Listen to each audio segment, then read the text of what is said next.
monsieur, vous êtes en train de me dire que en fait, la Savoie, elle est reliée, c'est helvétique que vous me dites. C'est ça. La Savoie, elle n'est pas reliée à l'Helvétique, c'est Genève qui est reliée à la Savoie. D'accord, ça je Si ne vous savais voulez, pas. au traité de Vienne, à la chute de Napoléon, la Savoie retrouve sa souveraineté. Et Genève faisait partie de la Savoie.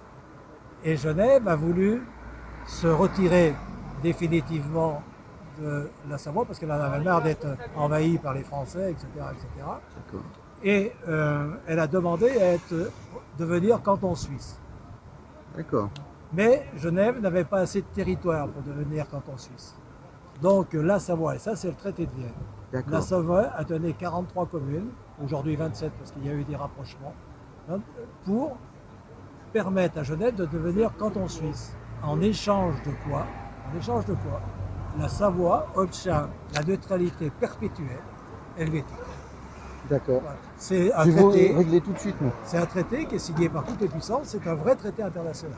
D'accord, ok. Et aujourd'hui, c'est pas parce que ce n'est pas respecté que ça n'existe pas. Nous, on le réclame et on travaille d'ailleurs dans ce sens avec Genève, puisque nous, on s'est Avec Genève. Avec Genève, bien sûr, parce que nous, on s'est permis d'aller à Genève pour réclamer nos communes, puisque on ne respecte plus la neutralité helvétique de la Savoie. Donc nous sommes allés à Genève en disant, puisqu'on n'a plus la neutralité, rendez-nous les communes qu'on vous a données. Parce que ce qui est bon dans un sens, il doit être bon dans l'autre.